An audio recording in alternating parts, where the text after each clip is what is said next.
اللہ پاک کے آخری نبی صلی اللہ علیہ وسلم نے مجھے نصیحت کرتے ہوئے فرمایا، یا طارق استعد للموت قبل الموت، اے طارق مرنے سے پہلے موت کی تیاری کر لو۔ ہاں، یہ نبی پاک نے فرمایا۔ اچھا، میں ایک سوال کرنا چاہتا ہوں، اگر میں آج آپ سے ایک سوال کروں کہ ہم میں سے کسی کو پتہ چل جائے کہ کل کا دن آپ کی زندگی کا آخری دن ہے اور کل رات آپ دنیا سے چلے جائیں گے، ایک دن ہے آپ کے پاس، ایک مسلمان اس ایک دن کو کیسے گزارے گا؟ سچ بتائیے، کیا وہ کل دکان پہ جا کے کاروبار کرے گا؟ کیا وہ کل جا کے پیسے ڈبل کرنے کی کوشش کرے گا؟ کیا وہ کل جا کے فرنیچر مارکیٹ میں فرنیچر بنوائے گا؟ یا کل جا کے معاذ اللہ دوستوں کے ساتھ فلم دیکھنے گیا چاہے گا چلو یار آخری دن ہے ذرا موج مزے کر لوں؟ یہ کیا کرے گا؟ اگر عقل مند مسلمان ہوا تو ایک دن ہے تو مسجد میں گزارے گا، تلاوت میں گزارے گا، توبہ میں گزارے گا، ذکر و اذکار میں گزارے گا، ہیں اللہ پاک سے معافی میں گزارے گا، کیونکہ آخری دن ہے۔ یہی کرو گے نا؟ اگر پتہ چل جائے، مجھے بتاؤ کہ ہمیں پتا ہے ہمارا آخری دن ہے کہ نہیں ہے؟ ہمیں تو کل کی بات چھوڑے آج رات کا نہیں پتا ہے، تو پھر کیوں تیاری نہیں کر رہے؟ پتا چل جائے تو تیاری کریں گے۔ میں تو پہلے ہی بتا رہا ہوں آپ کو، آپ میں سے کتنے لوگ بیٹھے جن کو پتا ہے کل صبح تک زندہ رہیں گے؟ مجھے بھی نہیں پتا، آپ کو بھی نہیں پتا۔ جب پتہ ہی نہیں ہے تو پھر کیوں تیاری نہیں کر رہے؟ پھر کیوں توبہ نہیں کر رہے؟ پھر کیوں حرام کی طرف ہم جاتے ہیں؟ خدا را یاد رکھیے میرے پیارے اسلامی بھائیوں، قبر میں جا کر اتنا پچھتاوا ہوگا گناہگار کو، بلکہ روایتوں میں آتا ہے پیارے آقا علیہ الصلوۃ والسلام نے فرمایا جس کا مضمون ہے مرنے کے بعد نیک بھی پچھتائے گا، گناہگار بھی پچھتائے گا۔ عرض کی حضور گناہگار پچھتائے گا یہ تو سمجھ آتا ہے، نیک کیوں پچھتائے گا؟ فرمایا گناہگار تو گناہ کی وجہ سے پچھتائے گا، حدیث کا خلاصہ ہے۔ فرمایا نیک اس لیے پچھتائے گا جب وہ آخرت میں نیکیوں کا اجر دیکھے گا نا، تو وہ کہے گا کاش میں اور نیکیاں کر لیتا، وہ جو فضول ٹائم ضائع کیا تھا اس میں اور اللہ کا ذکر کرتا، اور نوافل پڑھتا، اور عبادت کرتا۔ تو یقین جانیے میرے پیارے اسلامی بھائیوں، یہ زندگی، یہ جو ہماری سانسیں چل رہی ہیں نا، ابھی چانس ہے ہمارے پاس، جتنی نیکیاں کرنی ہے کر لیں۔ جس دن سانس بند ہوئی نا، اس دن عمل نہیں ہوگا، اس دن جزا ملے گی۔ آج دار العمل ہے، today is the time of action and tomorrow is the time of accountability۔ اس دن صرف جزا ہوگی، یا تو آپ کو اللہ نہ کرے گناہوں کی وجہ سے کسی کو سزا ملے گی یا نیکیوں کا اجر ملے گا۔ آج وقت ہے نیکیاں کرنے کا۔ قبر میں اتارے جانے کے بعد کوئی چانس نہیں ہوگا۔ اچھا، آپ کو پتا ہے جب قبر میں بندہ جاتا ہے، کسی کا بھی انتقال ہوتا ہے، تو گھر والے کیا کہتے ہیں، خاندان والے کیا کہتے ہیں؟ میت نے پیچھے کیا چھوڑا ہے؟ آپ کو پتا ہے فرشتے کیا کہتے ہیں؟ میت نے آگے کیا بھیجا ہے۔ اصل یہ بات سمجھ لیجئے گا، ہم نے آگے کیا بھیجا ہے۔ خوش نصیب ہیں وہ لوگ جو آگے بھیج کر تیاری کر رہے ہیں۔ وہ ایک واقعہ کئی بار بیانات میں آپ نے سنا ہوگا کہ ایک بادشاہ تھا اور اس نے اپنی سلطنت میں ایک بڑا عجیب سا مقابلہ کروایا۔ بادشاہ آدمی تھا، جو اس کے دماغ میں اس نے کہا ذرا چیک کرو میری سلطنت میں سب سے بڑا بے وقوف کون ہے۔ سارے بے وقوفوں کو جمع کیا گیا، بے وقوفوں کا ٹیسٹ لیا گیا، وزیروں نے ایک بندے کو سلیکٹ کیا کہ بادشاہ سلامت یہ بندہ سب سے بڑا بے وقوف، سب سے بڑا بے وقوف کا چیک کر لیا، بادشاہ سلامت نے اپنی سونے کی ہیرے کی مالا اتاری اور اس کو پہنائی کا تمہارا یہ انعام۔ وہ بے وقوف گھر چلا گیا خوشی خوشی۔ تھوڑے دنوں بعد اس بے وقوف کو پتا چلا کہ بادشاہ سلامت بہت بیمار ہے۔ تو جو بے وقوف آدمی تھا وہ کہتا ہے اچھا بادشاہ بیمار ہے، چلو چلتے ہیں بادشاہ سے مل کے آتے ہیں۔ بادشاہ سلامت کے پاس گیا، واقعی بہت بیمار تھا۔ کہا بادشاہ سلامت خیر تو ہے، کیا ہو گیا آپ کو؟ بادشاہ کہتا ہے بس اب تو لگتا ہے زندگی اینڈ پر ہے، اب کہیں اور دوسری دنیا میں جانے کا وقت آ گیا۔ تھا تو بے وقوف نا، کہتا ہے آپ کہیں اور جا رہے ہیں؟ کہاں میں یہ دنیا چھوڑ کر دوسری دنیا میں جا رہا ہوں۔ تو کہا اب میں دیکھ رہا ہوں آپ کا بہت بڑا گھر ہے، زبردست بیڈ رومز ہیں، آپ جدھر جا رہے ہیں ادھر گھر بنا لیا؟ تو بادشاہ کہتا ہے ادھر تو میں نے کوئی جھوپڑی بھی نہیں بنائی ہے۔ اچھا بادشاہ سلامت آپ کے پاس تو کتنا سونا کتنے ہیرے آپ نے مجھے بھی تحفہ دیا، ادھر پیسے بھجوا دیے جہاں آپ جا رہے ہیں؟ تو کہتا ہے میرے پاس تو وہ پھوٹی کوڑی بھی نہیں ہے۔ کہ بادشاہ سلامت میں دیکھ رہا ہوں آپ کے خاندان، آپ کے گھر کے باہر خادم خادمائیں کنیزیں غلام، بہت سارا اسٹاف ہے آپ کا، جدھر جا رہے ادھر خادم بھجوایا آپ نے؟ بادشاہ کہتا ہے ادھر میرا کوئی خادم نہیں بھجوایا میں نے۔ وہ بیوقوف پتہ کیا کرتا ہے، اپنی مالا اتارتا ہے اور بادشاہ کے گلے میں ڈالتا ہے، کہتا ہے بادشاہ سلامت پھر مجھ سے بڑے بے وقوف تو آپ ہوئے نا۔ آپ کو پتا ہے کہ آپ کے کہیں اور جا رہے ہیں، نہ گھر بنایا نہ پیسے بھجوائے نہ خادم بھجوائے، تو مجھ سے بڑے بیوقوف تو آپ ہوئے نا۔ یہ ہے تو بظاہر واقعہ، مگر یہ ہم سب کے لیے لیسن نہیں ہے۔ آپ سے اور مجھ سے کوئی پوچھتا ہے گھر کہاں ہے، کوئی کہتا ہے رنچوڑ لائن میں، کوئی کہتا ہے گارڈن میں، کوئی کہتا ہے کلفٹن میں۔ جنت میں گھر ہے کہ نہیں؟ ادھر گھر بنایا کہ نہیں بنایا؟ ادھر کدھر رہو گے؟ ادھر نرم بستر کے بغیر جس کو نیند نہیں آتی، رات کو پنکھا نہ چلے تو بے چین ہو جائے، یو پی ایس لگائے، جنریٹر لگائے، تھوڑے پیسے آئے تو اے سی لگایا۔ قبر میں اگر آگ بھڑک رہی ہے تو پھر کیا کیا ہے ہم نے؟ ادھر کتنا سوئیں گے اور ادھر کتنا سونا ہے پتہ ہے آپ کو؟ حضرت آدم علیہ السلام سے لے کر آج تک لوگ قبر میں جا رہے ہیں، ہم قبر میں اتار رہے ہیں لوگوں کو، سب قبر میں ہزاروں سال سے ہیں، پتہ نہیں کتنے سو کتنے ہزار سال رہنا پڑے گا، مگر قبر روشن ہے کہ نہیں کوئی ٹینشن نہیں کسی کو۔ جس کا یہاں نرم بستر ہے نا، جس کو نرم تکیے کے بغیر نیند نہیں آتی، وہ سوچے میں سانپ اور بچھوؤں کے ساتھ کیسے سوؤں گا؟ قبر نے اگر دبا دیا اور پسلیاں توڑ دی تو میرا بنے گا کیا؟ اگر قبر میں آگ بھڑکا دی گئی تو میں کدھر جاؤں گا، کس کو پکاروں گا؟ واللہ قبر کی تیاری کرنی ہے، خدا کی قسم مارے جائیں گے اگر اللہ ناراض ہوا۔ فکر کرنی دنیا میں ہے، ایکسٹرا ٹائم نہیں ملے گا۔ آج کل موبائل کمپنیاں میسج کرتی ہیں جناب آپ کا 70% ڈیٹا یوز ہو گیا ہے، ٹاپ اپ کروا لیں، پیسے ڈلوا لیں، 80% ختم ہو گیا، آج کل آخری دن ہے آپ کے موبائل کے پیکج کا۔ ہم پیسے پکڑ کے ڈلواتے ہیں، یار موبائل بند ہو جائے گا، لیکن ہماری زندگی کا کوئی میسج نہیں آئے گا کہ ایک دن رہ گیا ہے، 70% گزر گئی، 80 گزر گئی، اب 3 دن رہ گئے، توبہ کر لو۔ نہیں، پتہ نہیں ہوتا، بندہ صبح گھر سے نکلتا ہے اور شام جنازہ آتا ہے، ایسا نہیں ہوتا؟ خدا را آج کے اس اجتماع کو غنیمت جانیے، غفلت سے باہر آئیے، اپنی بری عادتوں سے ہم توبہ کریں۔ آپ کو پتہ ہے یہ ہمارے پاس قاصد بھیجے جاتے ہیں، موت کے بھی قاصد ہوتے ہیں۔ ایک بزرگ کے بارے میں آتا ہے کہ انہوں نے اپنے گھر میں قبر کھدوائی ہوئی تھی۔ اللہ والے دیکھو کیسے یاد کرتے تھے موت کو، روز قبر کو دیکھتے تھے، قبر میں جا کے لیٹتے تھے۔ تو ایک وقت آیا اور انہوں نے کہا ٹھیک ہے اب قبر کو بند کر دو، مجھے ضرورت نہیں ہے۔ تو لوگوں نے کہا کیوں کہہ رہے ہیں ایسا؟ تو انہوں نے فرمایا کہ میں قبر کا یہ تابوت اس لیے رکھا ہوا تھا کہ میں دیکھتا تھا تو مجھے آخرت یاد آتی تھی، اب میری داڑھی میں سفید بال آ گیا ہے، اب یہ سفید بال مجھے موت کی یاد دلاتا رہے گا۔ آپ کو پتہ ہے اس بالوں کو سفید ہو جانا، آنکھوں کا کمزور ہو جانا، صحت کا ڈھل جانا، کمر کا جھک جانا، اعضاء میں کمزوری آ جانا، یہ سارے موت کے قاصد ہیں۔ یہ موت آنے سے پہلے پیغام آ رہا ہے تمہارے پاس کہ ڈھل رہے ہو، تیاری کر لو، اب تو تیاری کر لو۔ مگر ہم ہیں کہ سمجھنے کے لیے تیار نہیں، ابھی تو میں بڑا جوان ہوں، میں تو بالکل فٹ ہوں، ابھی تو بڑی لائف پڑی ہے یار، ابھی تو انجوائے کرنا ہے، ابھی تو بنانا ہے، ابھی تو بزنس کھڑا کرنا ہے۔ میں نہیں، کون کہتا ہے بزنس کھڑا نہ کرو بھائی، مگر اس تمام شیڈول میں موت کو بھی تو لے کر آؤ نا، کہ چلا گیا تو ادھر کیا ہوگا، ادھر میرا کیا بنے گا۔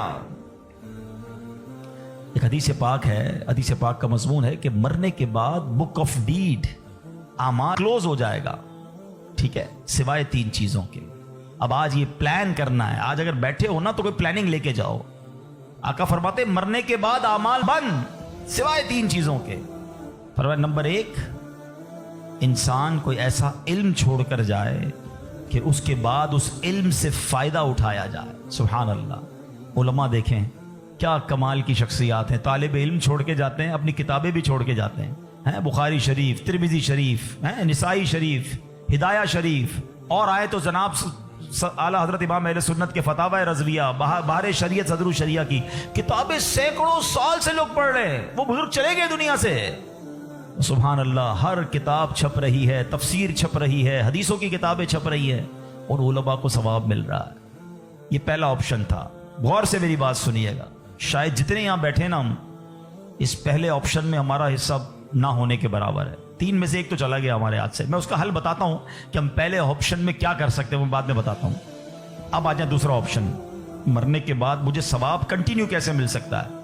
آقا علیہ الصلوۃ والسلام نے فرمایا نیک اولاد، جو کہ مرنے کے بعد اپنے والدین کے لیے دعا کرے، ان کے لیے نیکی پہنچانے کا اگر وہ انتظام کرنے والی ہے تو فرمایا یہ اولاد کی وجہ سے اسے قبر میں ثواب ملتا رہے گا۔ اور تیسرا آپشن میرے آقا نے فرمایا صدقہ جاریہ، کہ بندہ اپنے ہاتھوں سے کوئی ایسا کام کر جائے کہ قیامت تک جو ہے اس صدقے کی وجہ سے اسے نیکیاں ملتی رہیں۔ اب ان تینوں آپشن میں ہم کیا کر رہے ہیں؟ اب یہ سوچنا ہے. میں آپ کو مشورہ دیتا ہوں. پہلا آپشن کیا ہے؟ علم دین. ہم میں سے بہت سارے علماء بن نہیں سکے، مگر اپنے گھر میں ایک عالم تو بنا سکتے ہیں نا. دعوت اسلامی الحمدللہ جامعۃ المدینہ بناتی ہے، دنیا بھر میں بناتی ہے. آپ عالم بنے یا اپنے بچوں کو عالم بنائیں. آپ کو لگتا ہے یہ بھی نہیں ہو پا رہا تو کم از کم میرا حصہ ہونا چاہیے، علم دین سے بھی مجھے ثواب ملنا چاہیے، تو پھر عالم دین کی خدمت گار بن جائیں آپ. اس طرح کے مدارس جامعات جو دعوت اسلامی بنا رہی ہے، بنانے میں یا اس کو چلانے میں اپنا حصہ ملائیں، تاکہ یہ جو دین کا کام کریں گے مجھے وہاں سے بھی مرنے کے بعد ثواب ملتا رہے. پہلا آپشن. دوسرا، نیک اولاد. یہ آج کے دور میں ہے بڑا مشکل، لیکن اپنی اولاد کو ہمیں نیک بنانا ہے، کیونکہ یہ مرنے کے بعد میرے لیے یہی انشاءاللہ دعاؤں کا ذریعہ بنے گی، صدقہ جاریہ کا باعث بنے گی. تو دعوت اسلامی کے مدارس المدینہ ہیں، جامعۃ المدینہ ہیں، اس میں اپنے بچوں کو داخل کروائیں کہ بچہ حافظ بن گیا، عالم بن گیا تو انشاءاللہ مرنے کی بچیاں اپنے گھر کی اسلامی بہنوں کو عالمہ بنائیں، تو انشاءاللہ یہ ہمارے لیے صدقہ جاریہ کا باعث بن جائے گا. اور تیسرا میں سمجھتا ہوں سب سے زیادہ آسان ہے کہ وہ میں اپنے ہاتھ سے ہی کر سکتا ہوں، اپنے ہی مال سے کر سکتا ہوں نا، اور وہ ہے صدقہ جاریہ. مشورہ دیتا ہوں، اللہ نے نوازا ہے نا تو کم از کم ایک مسجد زندگی میں بنا لیں. میرے نبی علیہ الصلوۃ والسلام کے سچے وعدے ہیں، جو اللہ کے لیے مسجد بناتا ہے اللہ اس کے لیے جنت میں گھر بناتا ہے. ہاں، یہ وہ صدقہ جاریہ ہے، بندہ چلا جائے دنیا سے ثواب ملتا رہے گا. اچھا، اگر پوری مسجد نہیں بنا سکتے، مسجد میں حصہ ملا دیں. دعوت اسلامی تو پوری دنیا میں بنا رہی ہے نا.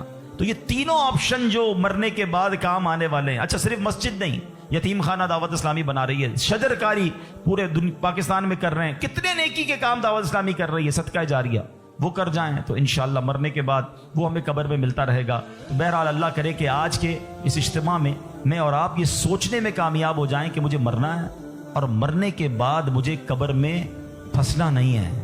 میں کچھ ایسا کر کے جاؤں کہ قبر میں بھی خوشحال رہوں، ادھر بھی نبی پاک کے جلوے ہوں، ادھر بھی میری قبر جنت کا باغ بن جائے.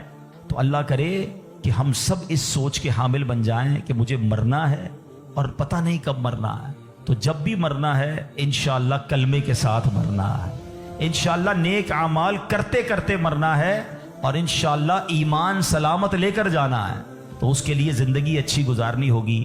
اگر میرا کوئی بھائی بے نمازی یہاں بیٹھا ہے، اگر میرا بھائی کوئی بری عادتوں میں گرفتار بیٹھا ہے، تو میری گزارش ہے کہ آج پکی سچی نیت کر لیں. دیکھیں یہ دنیا کے معاملات تو چلتے ہی رہیں گے، نماز قضا نہیں ہونی چاہیے. پکی سچی نیت کریں کہ آج کے بعد ہماری کوئی نماز قضا نہیں ہوگی، آج کے بعد حرام روزی کے قریب بھی نہیں جائیں گے، شراب اور نشے سے ہمیشہ دور رہیں گے، اور اپنی موت کی تیاری کرنے کی کوشش کریں گے.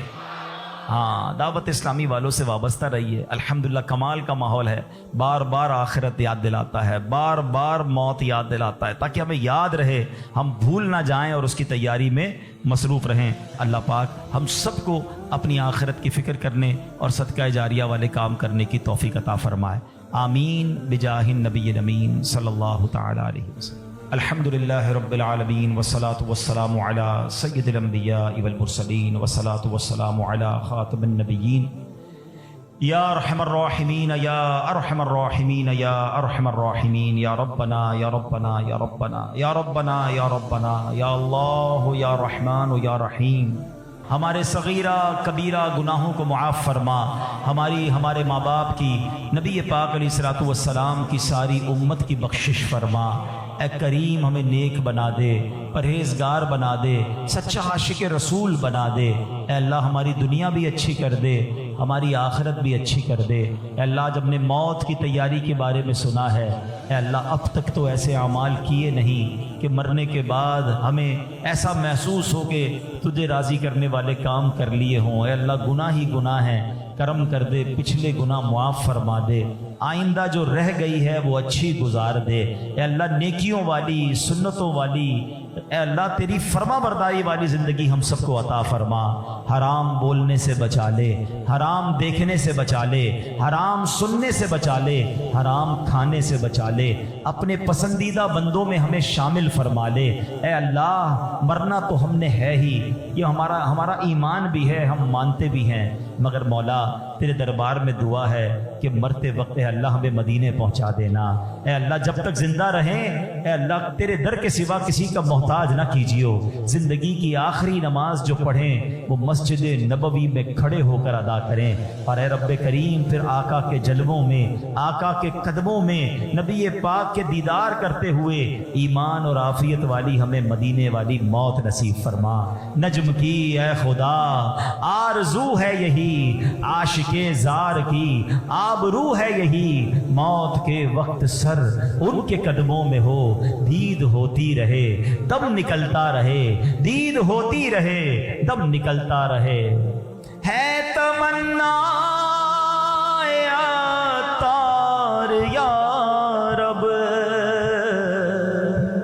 ان کے جلووں میں یوں موت آئے، جھوم کر جب گرے میرا لاشا، تھام لے بڑھ کے شاہ مدینہ. اے کریم والا ہمیں ایمان والی موت عطا فرما، لمحہ بھر بھی ہمارا ایمان ہم سے دور نہ ہو. اے پروردگار ہمیں ایمان کی استقامت نصیب فرما دے. اے اللہ جتنے بیمار ہیں انہیں شفا عطا فرما، قرض داروں کے قرضے اتر جائیں، بے اولادوں کو نیک اور صالح اولاد عطا فرما. اے اللہ روٹھوں کو منا دے، بچھڑوں کو ملا دے. اے کریم اے پروردگار تو سب کے نام بھی جانتا ہے، کام بھی جانتا ہے. اے اللہ سب کی جھولیاں بھر دے، سب کی مرادیں پوری کر دے. اے پروردگار عالم تیرے خزانوں میں کمی نہیں. جو تڑپ رہے ہیں انہیں کعبہ دکھا دے، جو مچل رہے ہیں انہیں مدینہ دکھا دے. اے اللہ جلدی جلدی حرمین طیبین کی حاضریاں ہم سب کو نصیب فرما. اے اللہ با عافیت، با ذوق اور مقدس اور مقبول حاضریاں ہم سب کو نصیب فرما.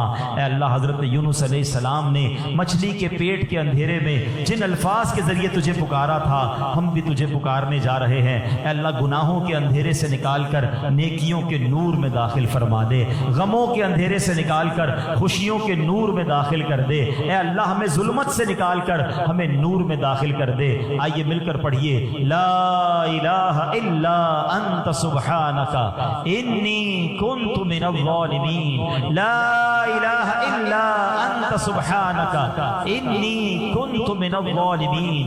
لا الہ الا انت سبحانک انی کنت من الظالمین. اے رب کریم ہمارے وطن عزیز پاکستان کی خیر فرما، اندرونی بیرونی سازشوں سے محفوظ فرما. اے اللہ ہماری دعوت اسلامی کو ترقیاں اور عروج عطا فرما. قبلہ امیر اہل سنت، تمام علماء اور مشائخ اہل سنت کا سایہ ہمارے سروں پر تا دیر قائم و دائم فرما. اے پروردگار ہماری محبتوں کو سلامت رکھ، ہماری نسبتوں کو سلامت رکھ. اے پروردگار مالک کریم ہم تیرے بندے ہیں، عاجزی کے ساتھ تیرے دربار میں مانگ رہے ہیں، ہمیں تو مانگنا بھی نہیں آتا. اے اللہ ہم سب کی بخشش فرما دے، ہم سب کو نبی پاک کا جنت میں پڑوس نصیب فرما دے. وَأُفَوِّضُ أَمْرِي إِلَى اللَّهِ إِنَّ اللَّهَ بَصِيرٌ بِالْعِبَادِ. یا اول الاولین یا آخر الآخرین یا ذا القوة المتین یا راحم المساکین یا ارحم الراحمین. ارحمنا نحن الفقراء والمساکین، ارحمنا نحن الفقراء والمساکین. اللهم رب یسر ولا تعسر وتمم لنا بالخیر یا فتاح وبک نستعین. ربنا تقبل منا انك انت السمیع العلیم وتب علينا يا مولانا إنك أنت التواب الرحيم.